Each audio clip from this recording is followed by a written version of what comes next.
Archibalds, 2 Archibalds, and an Alan Archibald. Hello and welcome to day 5 of 12 Days of Archie, where today we're going to look back on a 2-0 home win against Hearts from 2017. Archibalds, and an Alan Archibald. On the 5th day of Christmas, when true or catering, 5 Archibalds. Apart from our famous 4-2 win at Tynecastle when we secured survival in 2014, since we returned to the Premiership, we had a poor record against Hearts, as Kieran Ashton and David Forrest explain. 6 Archibalds, 5 Archibalds. Because we always typically, like, I remember the season they come down for they come down for the Championship. They get they come back up for the Championship. Sorry, they fucking horsed us that season, I'm sure. Because I think the first game we played them was at Tynecastle. We get pumped 3-0, and then the second game we get fucking pumped 4-0, and Ryan Stevenson and goal for a penalty. We drew one each with them at Tynecastle that season. We had been beaten in August by them. I think it was our last minute. It wasn't our last minute goal, but I think it was Tony Watt scored. I remember I started vlogging with my pals, and like there's a the Hearts game was like one of the first vlogs. I mean, we only did 2, so and I remember just talking about it in the car and just seeming so deflated. It was like, Tony Watt scored a last minute goal. Alright lads, Thistle keeping it real here. Today we bring you another footy vlog. Today is Hearts at home. Come on, Thistle! Second half just about underway. Yeah, that's underway. Second half's just about underway. Hearts are currently leading 1-0. We got a goal in the middle of the first half, and we've had a good few chances, but we haven't just put them to bed. Hearts just got the corner, defence was nowhere to be seen, and they capitalised with the header. But I'm looking confident. Hopefully we can get another goal. I don't know though, because Hearts are a strong team. But come on, Thistle. Got the goal. But 10 minutes ago, when corner. So I don't know who headed it in. It was, people think it was over the line. I thought it was over the line as well. But the referee wasn't getting it. But Lindsay headed it in. It's 1-1. Come on, and we've been alright. Just need to get this goal, because it'd be a good result to take away. Good 3 points to take away. To get against Hearts. Come on, Thistle. So we lost the goal in the last 5 minutes of the game. Callum Patterson, it was Tony Watt, finged it, took a shot, and it just went right in. Right into the I think it was the side net. I think it was the roof of the bar. I don't know, the roof of the net, whatever it was. But just explain why you were doing there. There was not nice people, hence Celtic fans. It was a bus full of washed. And driving behind us, I had to let them know. Anyway, it was pretty. Joy to being a Jags fan, man. Just getting stabbed in the gut in the last freaking minute. Despite this poor record, the fans were still confident going into the game, as the team were beginning to mount a top 6 challenge.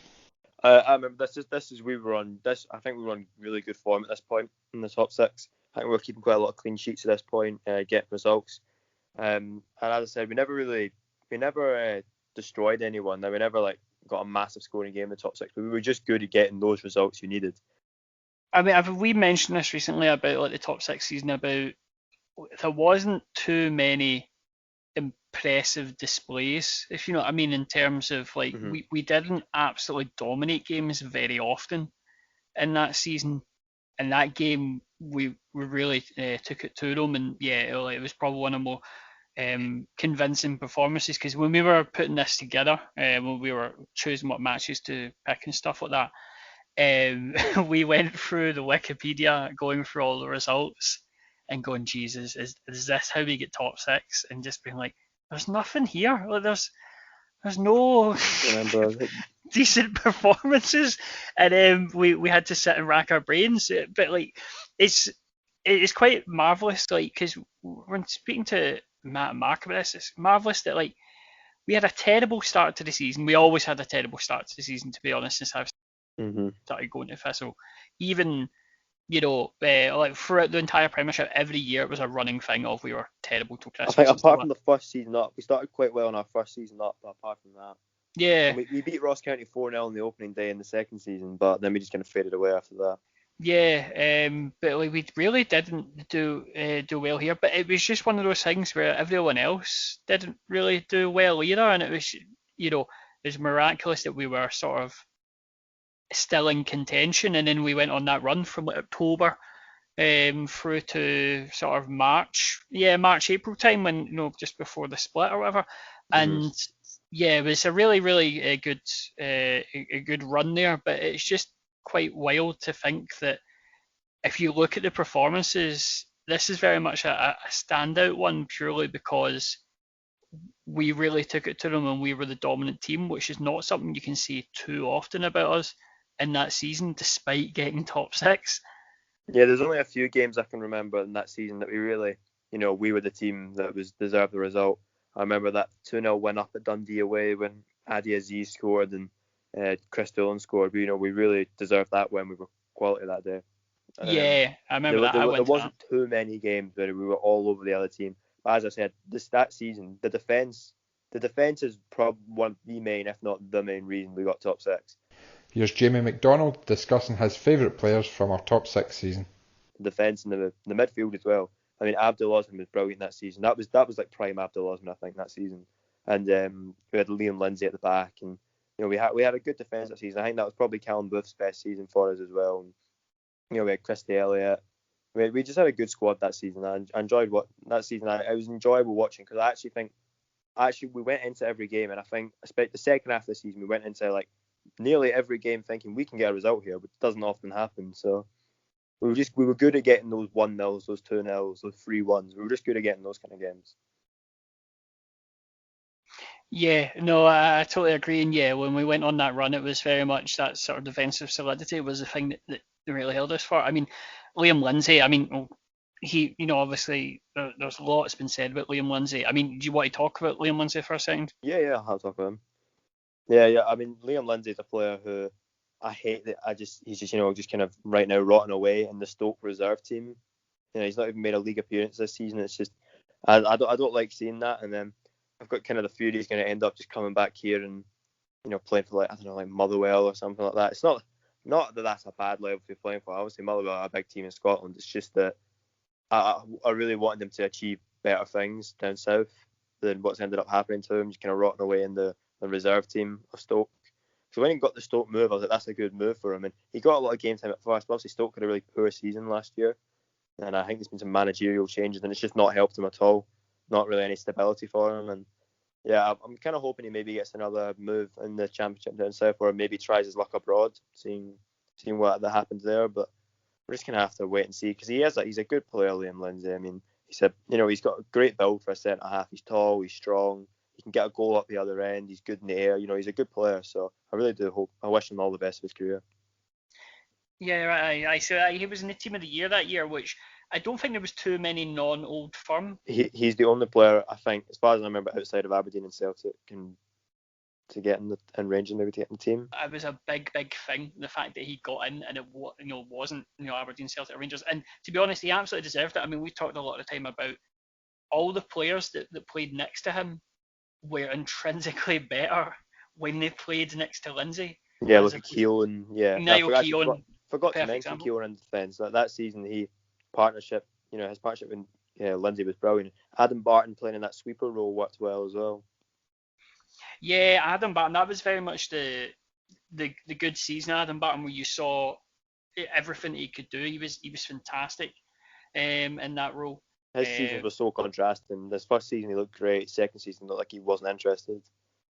Yeah, I know, and it's really strange that how he just totally flicked a switch and just was a completely different player, because he won player of the month. Yeah, he was the only player in the whole time we were in the top flight to win the I mean, Banningham might won Young Player of the Month, but he was the only player to win just Player of the Month in our whole 5 years.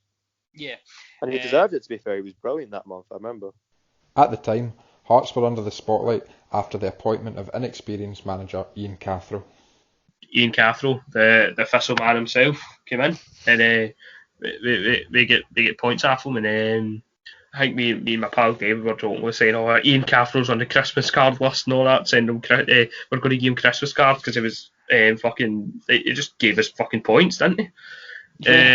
Yeah, because we drew with them as well, 2 each. We drew with them. To be honest, I kind of felt sympathetic towards Cathro. I thought he got a pretty hard time. I thought it was an ambitious appointment from Hearts, and it's nice to see them give a young guy with different ideas, a shot, and to see how he got on. And I know the press in particular absolutely pilloried him for having a laptop or something like that. But I mean, you look at it now, and Cathro in some ways looks a wee bit ahead of the curve. The idea of using data and using the software in order to help guide training and plan. Now everyone does that. So now I felt a wee bit sorry for Cathro, and he didn't really get a fair crack of the whip. I guess maybe Hearts fans would disagree with that. I agree about Cathro, to be honest, in terms of I think he was not given a fair shake. It was very unfortunate that his first job was at Hearts. I genuinely thought, I kind of do still stand by it, that I think Cathro would have actually made quite a good Thistle manager.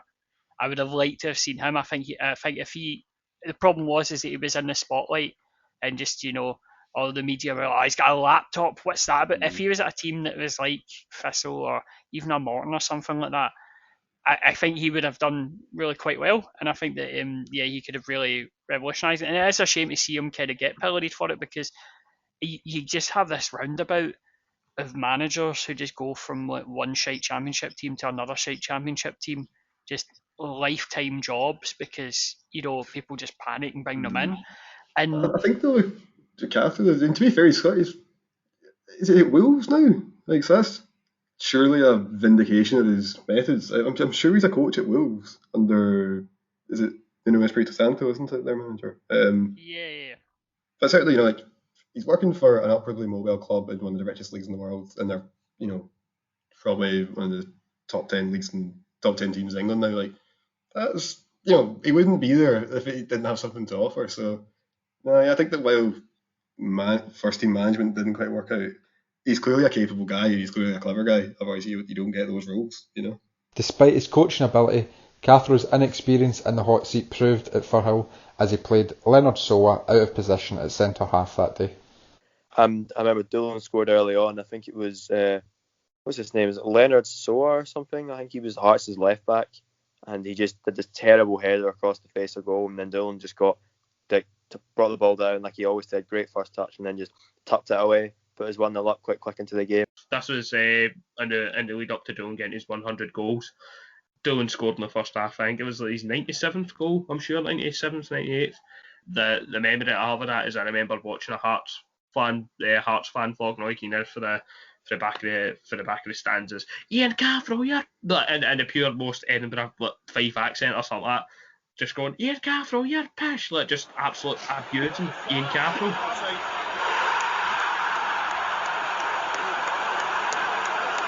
Sums it up, eh?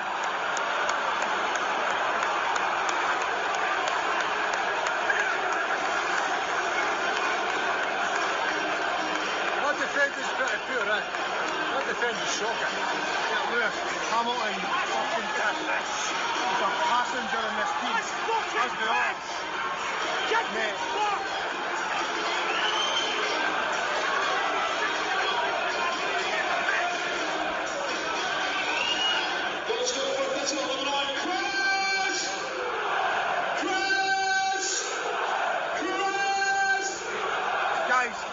I won't keep screaming, however, I should just turn it off for your sake. I'm going back to the Boozer shortly. Massive Hearts fan, love them, mate. Everything I've got for taking them. Guess it's true. Fuck me, lad!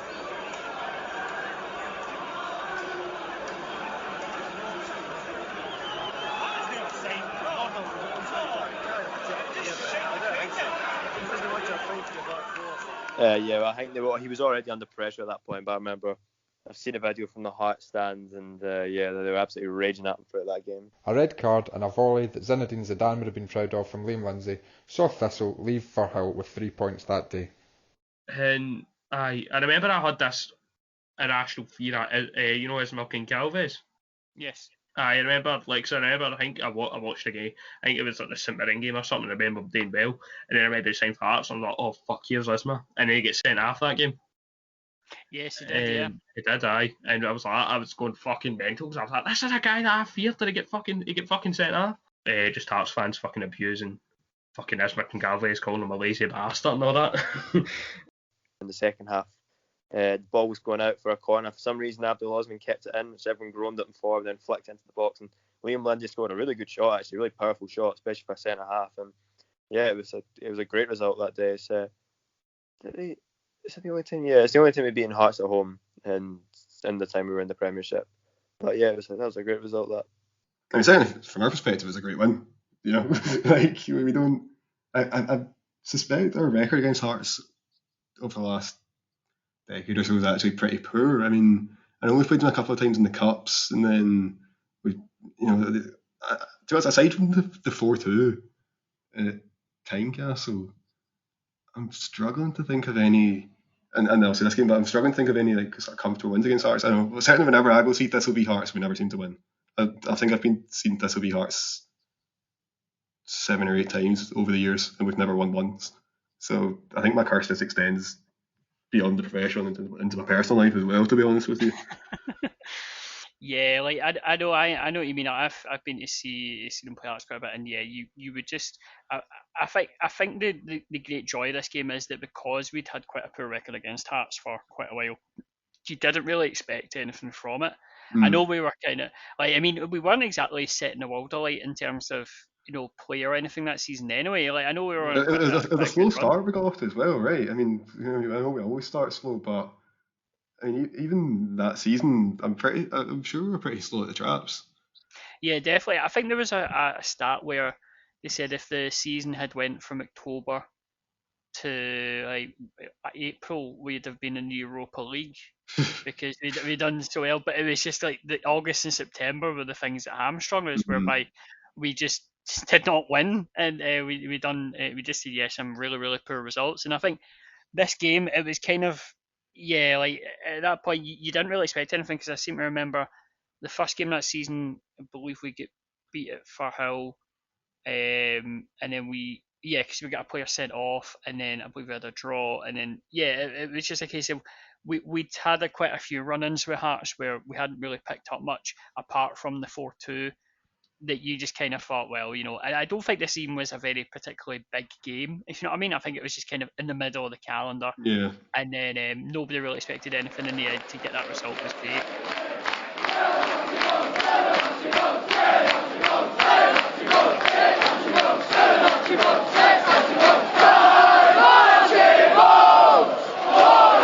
Today's 12 Days of Archie was narrated by Matt Greer and edited by David Forrest, with contributions from David Forrest, Jamie MacDonald, Kieran Ashton and James Kearney.